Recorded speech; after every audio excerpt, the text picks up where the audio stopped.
एक तरफ इराक के लड़ाका संगठन ने फिर से विक्टोरिया बेस पर अटैक करके अमेरिका को तगड़ा झटका दिया, जहां उनका एक हेलीकॉप्टर मार गिराया। तो वहीं दूसरी तरफ ईरान ने भी भयंकर बमबारी कर दी। आपको हमने बताया था कि इराक के लड़ाका संगठन ने 24 घंटे का वक्त दिया था। इस 24 घंटे के भीतर जितने भी नेटो सदस्य देश हैं, इनको इराक का विक्टोरिया बेस खाली करके लौटना था। स्पेन चला गया, लेकिन अमेरिका के लिए कहा जा रहा है कि उन्होंने अपने तमाम जो सैनिक हैं उन्हें इराक के अलग अलग होटल्स में एस्टेब्लिश किया था, नहीं रखवाया था। एक ऐसे ही होटल को ईरान ने डायरेक्ट हिट और सटीक हिट करके निशाना बनाया है। यह बड़ा हमला माना जा रहा है इराक के अंदर अमेरिकी सैनिकों पर।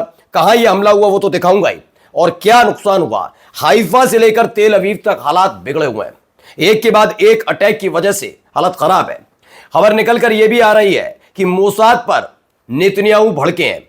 ये ऐसे वक्त में है जब एक दिन पहले ही डोनाल्ड ट्रंप ने ईरान पर हमला करने का पूरा ठीकरा अपने देश के रक्षा मंत्री पर पीट हेगसेथ पर फोड़ दिया था। तो वहीं अब दावा है कि नेतन्याहू भी बौखलाए हुए हैं।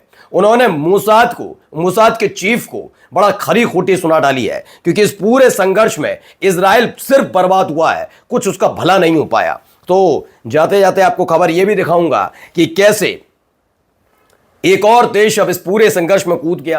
क्या वाकई अमेरिका की, ट्रंप की, नेतन्याहू की मंशा पूरी होने जा रही है? कौन सा वो देश है जिसने ईरान पर हमला किया? देश ने हमला किया है। जी हां, नमस्कार, मैं हूं प्रज्वल गौतम और आप देख रहे हैं टाइम्स एक्सप्रेस। पहले ये खबर देखिए, ये खबर निकल कर आई, एक के बाद एक हिट हुए हैं यहां पर। ये देखिए, एक इमारत दिख रही होगी। इस इमारत के ऊपर अचानक से कुछ गिरता है और उसके बाद आग लग जाती है। इमारत कहां की है पहले बता दें। From the drone attack on building in Erbil, Iraq के इरबिल में इस बिल्डिंग पर अटैक हुआ है। यह होटल बताया जा रहा है जिस होटल पर यह अटैक किया गया। देखिए,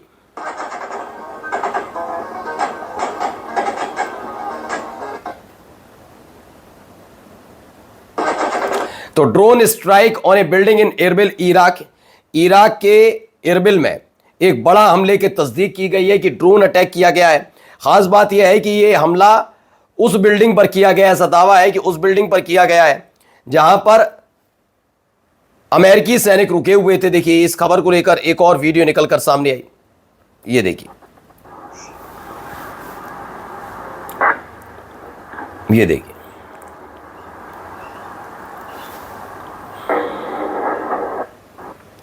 तो एक बड़ा हमला है। Visual confirmation of the movement, a drone directly struck a hotel in Erbil, Iraq के कुर्दिस्तान के इरबिल में थोड़ी देर पहले ही एक बड़ा हमला किया गया। ड्रोन अटैक है जो एक होटल पर जा गिरा। दावा है कि यहां पर अमेरिकन जो सैनिक हैं वो रुके हुए थे और अचानक से इसका इनपुट ईरान तक पहुंचा और उसके बाद ड्रोन अटैक किया। भी ईरान ने हमला किया, इराक ने किया, ये लड़ाका संगठन ने किया, क्लियर नहीं है। लेकिन फिलहाल यह हमला, बड़ा हमला अमेरिकी सैनिकों पर हुआ है ऐसे वक्त में जब ईरान के साथ सीज फायर के लिए या सीज फायर के नाम पर नई साजिश रचने की कोशिश ट्रंप कर रहे हैं। जो भी है क्लियर, क्योंकि ईरान का तो यही मानना है कि पहले ये डील खेलेंगे और इसी बीच अपने अमेरिकन सैनिकों की तैनाती करेंगे, तमाम चीज़ों की। और इसी बीच में ये बड़ा हमला अब अमेरिकन सैनिकों पर हुआ है। लेकिन हमले तो इजराइल में भी नहीं रुक रहे हैं। देखिए वीडियो।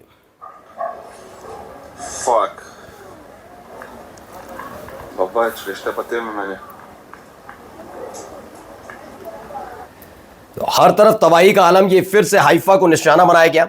हाइफा, बरशेवा, यरूशलेम और तेल अवीव, अरद, इन 5 से 6 शहरों के नक्शे पूरी तरह से बदल गए। देखिए, Haifa is no longer habitable because it was a completely destroy by an Iranian missile attack. Iran की तरफ से की गई मिसाइल के बाद वहां मलबा पड़ा हुआ है।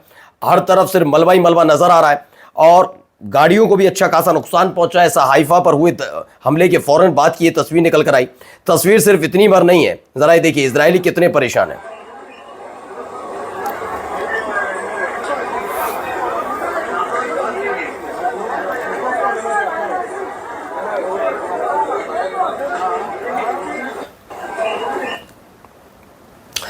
तो तेल अवीव कि हर एक बिल्डिंग को, ज्यादातर बिल्डिंग्स को खाली कराया जा रहा है। हमने थोड़ी देर पहले आपको दिखाया भी था। बिल्डिंग्स में रहना तो इस समय इजरायली पसंद भी इसलिए नहीं कर रहे क्योंकि कब कौन सी बिल्डिंग को निशाना बनाया जाए। ये पिछले 2 से 3 दिनों के भीतर ज्यादा देखने को मिला है कि ईरान ने रिहायशी इलाकों को निशाना बनाना शुरू कर दिया है। रिहायशी इलाकों को निशाना बना रहा है ईरान। ईरान की मिसाइल वहां जाकर गिर रही हैं और न केवल रिहायशी इलाकों को बल्कि बंकर्स के बारे में जैसे ही पता लगता है वो बंकर भाई हमने आपको दिखाया भी, यानी आप ना बिल्डिंग्स में रह सकते हैं, कई महफूज जगह बची नहीं, बंकर में आप महफूज है नहीं, वहां तक ईरान की मिसाइल पहुंच रही है। हालात इसलिए बहुत ज्यादा खराब है और ये बात इजराइल के लोगों को भी पता है, मतलब इजराइल की सरकार को भी पता है कि अगर ये युद्ध थमा भी तो उसके बाद बड़ा भीषण विरोध प्रदर्शन जरूर होगा। अब देखिए एक और मिसाइल दागी गई है, कैसी है मिसाइल जरा देखिए।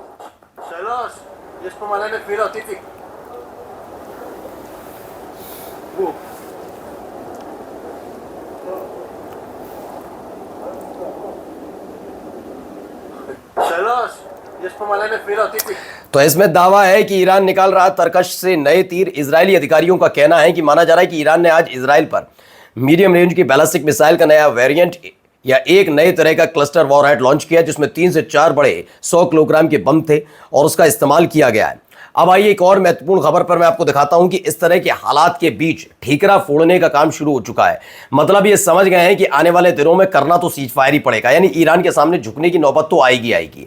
और ऐसे में अगर झुकना पड़ा तो उसका असर उनकी कुर्सी पर, उनकी सरकार पर ना पड़े, इसीलिए डोनाल्ड ट्रंप ने सबसे पहले मोर्चा खोला और रक्षा मंत्री पर ठीकरा फोड़ दिया कि अमेरिका के रक्षा मंत्री की सलाह पर ईरान पर हमला किया गया था, यह उनकी देन नहीं है, ये क्लियर कर दिया। इससे पहले इजराइल पर फोड़ा जा रहा ठीकरा। अब इजराइल के अंदर क्या हो रहा है, Netanyahu said frustrated that Mossad promise it could instigate Iran uprising as fallen short. दरअसल ये है कि मोसाद के चीफ, दावा है कि मोसाद के चीफ ने नेतन्याहू को ज्ञान दिया था, सलाह दी थी कि हमला कर देते हैं। मोसाद के चीफ ने कहा कि बहुत जल्दी वहां की सरकार को गिरा दिया जाएगा, लेकिन हो नहीं पाया।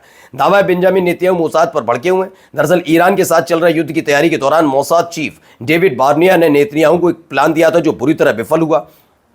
प्लान यह था कि युद्ध शुरू होते ही मोसाद ईरान के अंदर विरोधी ताकतों को भड़काकर बड़े पैमाने पर दंगे उपद्रव भड़का देगा जो ईरानी सरकार को ढहने तक जा सकता था।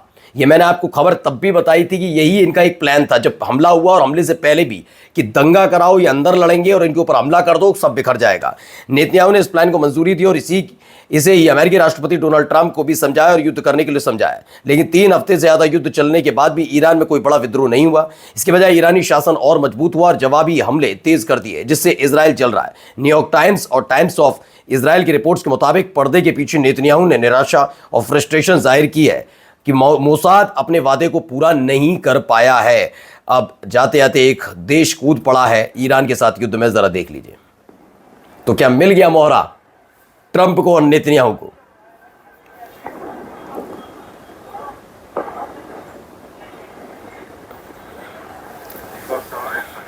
यह हमला किया गया और इस हमले के एवज में क्या होगा बताता हूं।